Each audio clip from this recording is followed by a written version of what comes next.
This little A-level English language video concerns research done about people's attitudes towards accents, regional accents and received pronunciation. Who better to start our video than with Peter Trudgill? You may remember him from the research that we looked at a couple of weeks ago on these videos, where he was trudging around Norwich and finding a linkage, a very close linkage, in the 1970s between people's regional accent features and their social class. Here he's making a statement about people's attitudes towards other people's accents. He writes, RP speakers are perceived, as soon as they start speaking, as haughty and unfriendly by non-RP speakers, unless and until they are able to demonstrate the contrary. They are, as it were, guilty until proven innocent. Okay, so I wonder if you agree with that, when you hear an RP speaker, perhaps you do perceive that speaker as being a bit snooty, a bit too posh, a bit unfriendly. Similarly, and this is of course far more worrying, children with working class accents and dialects may be evaluated by some teachers as having less educational potential than those with middle class accents and dialects, unless they too are given an adequate chance to demonstrate the contrary. Okay, so this is about stereotypical viewpoints that people might have upon hearing other people's accents. And that second one is very interesting, doesn't it? Because what that kind of demonstrates is that this is not trivial, but it's serious. Because actually, if teachers have these stereotypical views, then it may limit the opportunities of working class children. Okay, so the press is always awash with surveys revealing people's attitudes towards different accents. And here's one that's taken from an old exam paper. This is from an AQA AS exam from 3 years ago, 2017. And here it outlines, some of the most favourable and least favourable supposed accents in the UK. So the image gives the result of a survey that asked people whether they found 12 accents attractive or unattractive. And the accents are listed in rank of attractiveness. So you've got the most attractive ones going here and the supposedly least attractive ones down there. And as you can see, Southern Irish was judged the most attractive, followed by RP, which might surprise you, and Welsh. And of course, Birmingham was judged the least attractive. It always seems to go bottom of the polls. So Birmingham was judged the least attractive. And then you've got Scouse and Mancunian also perceived unfavourably as well. So there's some questions that you need to ask about surveys like this. You need to think, well, how scientific and systematically has it been done? How many people have been asked? So, what's the quality of the methodology here? Sometimes you get these survey results and they're based actually on very little data, so you do have to be careful.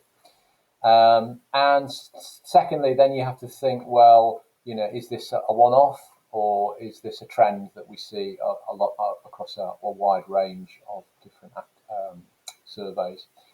So Birmingham, unfortunately, does tend to come down the bottom in a lot of these surveys. So the question that you have to ask really is this about the sound of the language? So is this just people responding to the aesthetics of the phonology, or is it about people's perceptions about that area's culture?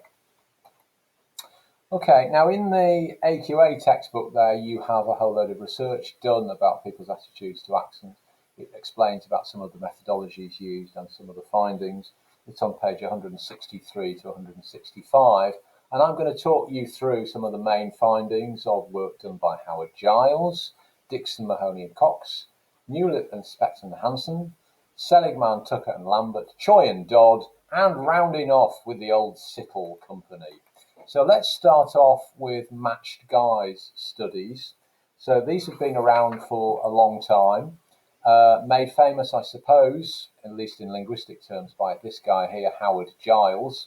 What is a matched guys study? Well, it's where listeners pass judgment on a single speaker presenting identical material but using different regional accents. So the idea is that you strip away all of the variables and you get a person who's using the same script using the same body language, using the same turn of phrase and tone, etc. But the only thing that they're changing when they're presenting their talks is their regional accent. So therefore, what you're getting is people's responses to the regional accent. And so, 1970s, he conducted a lot of research. He set up an experiment where groups of teenagers were listening to psychology lectures, and teenagers rated received pronunciation over Birmingham accent much higher in terms of competence and intelligence. So same script delivered, but simply because it was delivered in an RP accent rather than a regional accent, then the teenagers perceived that this person was more competent and more intelligent.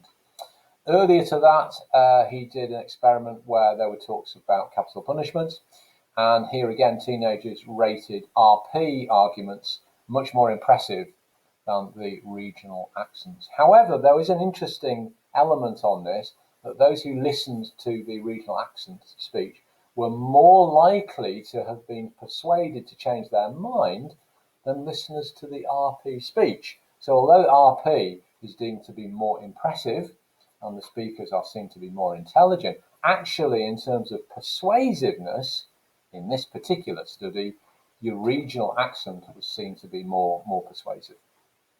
Okay, so that's Howard Giles and his matched guys studies from the 1970s. We have other ones that are mentioned in the AQA textbook on page 164. We have one that is in the context of the law. So Dixon, Mahoney and Cox did a study in the early part of the century. Again, this was a matched guys approach, and this was setting up an interview between a police officer and a suspect. And in one of the interviews, the suspect had an RP accent, and in the other one, the suspect had a strong regional accent, in this case a Birmingham accent. And what they saw was a very strong correlation between accent and perceived guilt. Okay, so the Birmingham accent suspect was considered significantly more likely to be guilty than the RP accent suspect. So that's a worrying trend, isn't it? If you've got suspects in court in front of juries, but the research seems to indicate that those jury members may be quite heavily swayed by the accent features of the suspect.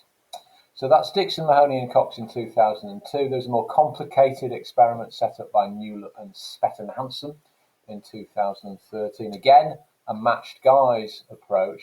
And what they were interested in was the participants' ethnocentricity, i.e. how likely were they to think of their own culture as being a superior culture to other people's.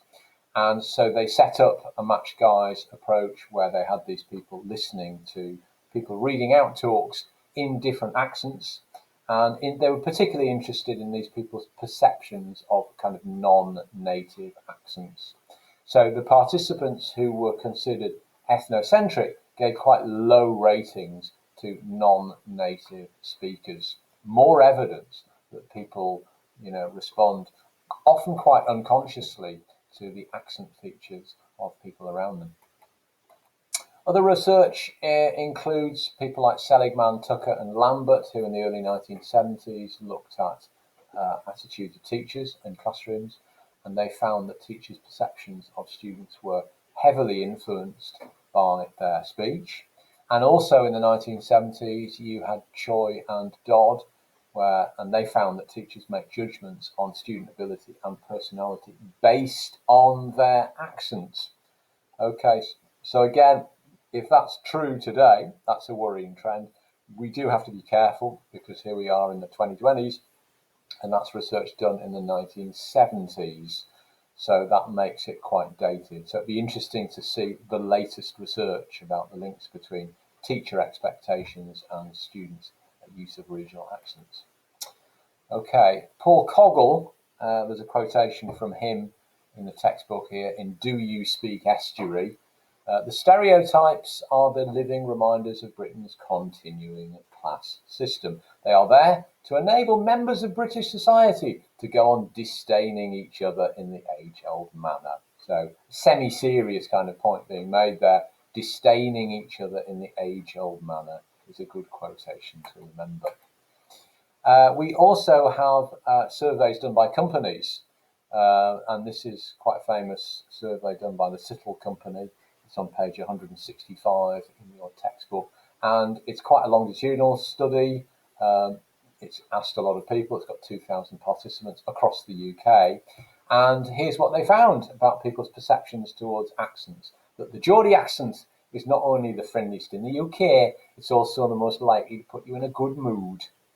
Okay, and Geordie was also ranked among the top 5 accents in terms of trustworthiness, helpfulness, and efficiency. So this may be the reason why we have relatively high proportions of companies that have located their call centres up in the northeast. Okay, we perhaps remember on a previous video how Geordie is often perceived in a very positive way.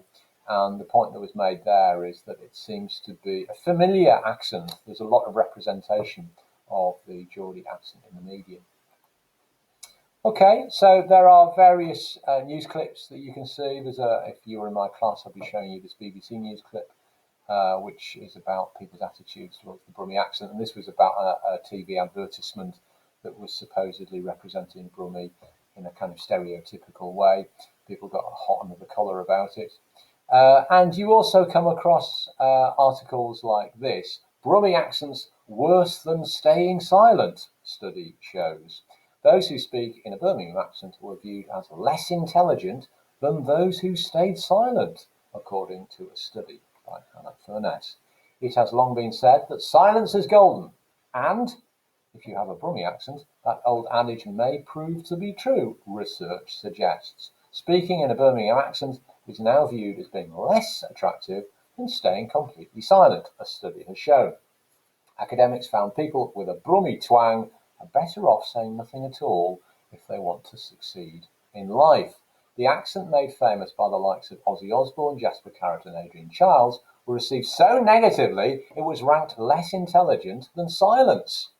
The University of South Wales conducted the study into dialect and perceived intelligence by getting people to read a passage in 3 different accents. Lance Workman, professor of psychology, revealed that results showed those who said nothing were considered cleverer than Brummies. The results suggested that while regional accents didn't have an effect on the perceived attractiveness of the speaker, they do have a significant impact on perceived level of intelligence. People ranked the Yorkshire accent as the most intelligent, followed successively by received pronunciation, or Queen's English, and finally the Birmingham accent. The professor said this may be because Britain still had preconceived stereotypes based on their accents and where they're from. He added, a number of studies have found negative assumptions with the Brummie accent. This may be related to the flat vowels that are associated with it. Examples of this include the pronunciation of pie as poi and pint as point.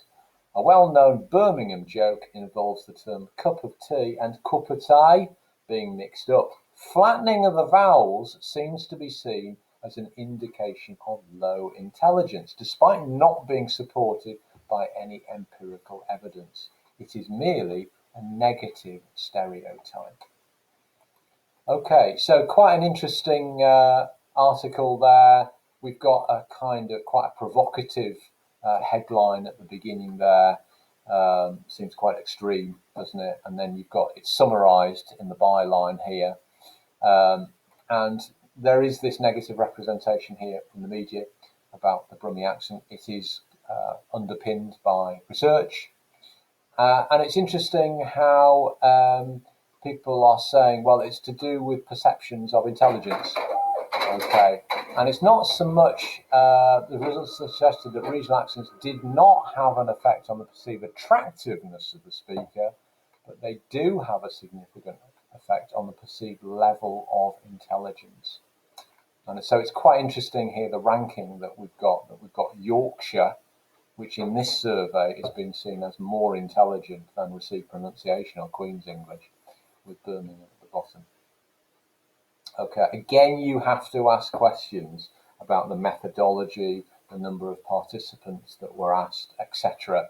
sometimes these surveys that we get in the media are based on very, very limited data sometimes. Okay, now so far we've talked about accent as if it's something that is unchanging, but of course we have to remind ourselves about accommodation theory, and this is the idea that actually people's accent features shift and change according to the situation that you're in. So this is to do with Howard Giles's accommodation theory, which he developed in the 1970s. And what he suggested is that actually we adjust our speech to accommodate people that we're addressing. And he calls this convergence and divergence. So convergence, which is the more common characteristic, it occurs when we move our speech closer to that of the other person. And the opposite to that is divergence, when people's speech styles move further apart. So when we've got convergence, what it's doing is it's decreasing the social distance between people. So someone with an RP accent, for example, might tone down their accent to speak to someone with a lower class accent, and that's called downward convergence. Excuse me while I put the light on. Someone with a working class accent, on the other hand, trying to eliminate some of their stronger regional features of their speech for a job interview with an RP speaker is called upward convergence. So you're trying to sound posher, you're going for a job interview, and therefore you may upwardly converge. You may link this into what we were saying in the 1980s about estuary English. The estuary English, you have both downward convergence because you have middle class speakers who are trying to downplay the poshness of their accents, so they're downwardly converging, and then you've got upward convergence of the working classes who are, becoming more middle class, and therefore using few of the kind of Cockney language traits and making their language more RP. Okay, so downward and upward convergence, those are the things. And if both participants in a conversation converge towards each other, this is called mutual convergence. Now, your divergence is the opposite. That has the effect of emphasizing the difference between people. Here's an example. So two supporters of rival football teams might exaggerate their respective regional accents in an argument. They might do it consciously, they might do it unconsciously. Other examples might include, say, a magistrate in court who might use a very strong kind of RP or even marked RP accent in order to differentiate themselves from the suspects and the defendants, or indeed a teacher.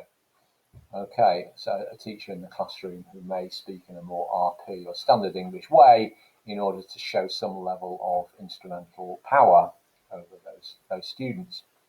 Okay, so it's important that we think of accents not just as these fixed monoliths, but they are actually subject to change consciously or unconsciously, depending on the situation that we're in.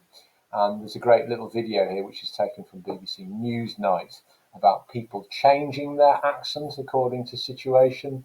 And it's got clips from Mick Jagger, for example, with some hilarious clips of Mick Jagger talking in the 1960s in a very, very marked RP way.